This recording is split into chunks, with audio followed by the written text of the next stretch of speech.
Terry Glavin is our guest. Come from the shadows. His newest book, you call Afghanistan Absurdistan, and as you know, when any country becomes prominent, what's written about it is what people believe, pretty much. Sure. Because we haven't been there. Most of us haven't been there. We aren't geopoliticians. Yeah, there's a kind of, I don't fault the media in this. It's not quite as simple as that because, there's been some really great reporters who've spent some time there, inside and outside the wire. But there is this kind of Absurdistan that occupies our imagination, and it's really hard to penetrate it. Doesn't matter how many stories you write, it just goes over people's head. Because we think poppies and we think Taliban and we think heroin and we think Taliban will come back in a second. The tribes will rule if we're not there to protect. Yeah. Well, don't we? I wish we did. I wish we actually had more of that sort of concern. Yeah. Okay. Because that is a very real prospect. What my friends in Afghanistan tell me is that a precipitous withdrawal would mean 2 or 3 million people will die. 2 or 3 million. And it would be innocent people. It will be war to the knife and the knife to the hilt. We talk about the war in Afghanistan. This is a very difficult thing for me to say, by the way, because I don't want to diminish the sacrifice and suffering of our soldiers. Okay? Right. So it's a very difficult thing for me to say this. Second World War, 5 years, we lost 50, 60,000 soldiers. First World War, when our population was a third of what it is now, I think we lost 70,000 soldiers in 5 or 6 years. We've been in Afghanistan off and on for 10 years.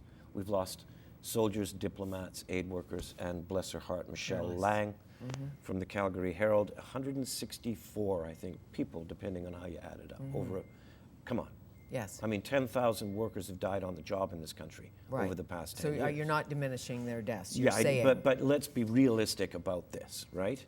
So we talk about the war in Afghanistan. For Afghans, for most Afghans, the past 10 years have been a period of unique and serene peace compared to the 20 years that went before. All of that. And all that stuff. Well, if China goes in, I'm sure that they won't fool around with the Taliban. The Taliban will be gone. I think they'll just guessing. Yeah, I don't know. They have signed the Chinese Communist Party has signed a cultural, political, strategic agreement with Jamaat-e-Islami, which is the main Islamist front in Pakistan. They are the new power there now. Over the past 10 years, while everybody was paying attention to Iraq or Afghanistan and so on, China has girdled the globe. They basically bought the African Union about a month or so ago. And the deep Navy and all of that, it's very complex, and we're getting off the topic, but back to say what we should do. Prime Minister Harper has certainly been to China, as you know, has a relationship. Is there a message that should be sent? Is there something we can do from Canada's perspective? I don't know at this point. No, in fact, by the way, nobody seems to know what the heck the Prime Minister is up to. It's 3 or 4 absolutely radical and very fundamental 180-degree U-turns in Canada's energy policy, in Canada's foreign policy, in the last year or so. Right, from the Enbridge to and I can tell you that it's not just the New Democrats and the Greens and the Liberals who are puzzling about this.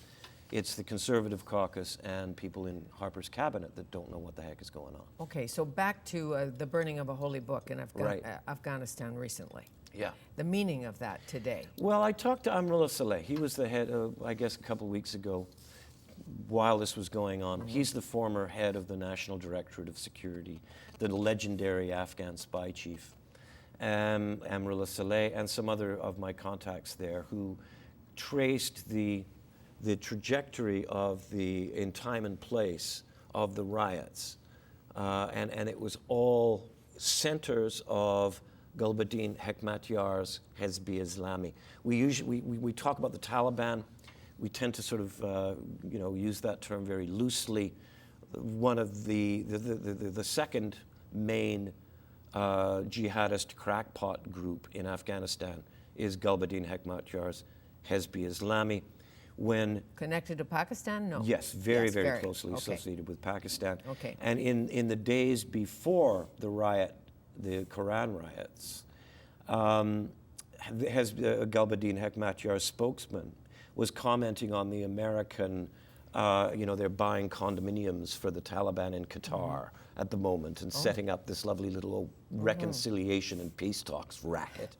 And, basically Hekmatyar's people said, well, nice little filthy little capitulation you got going here. It would be a shame if anything happened to it.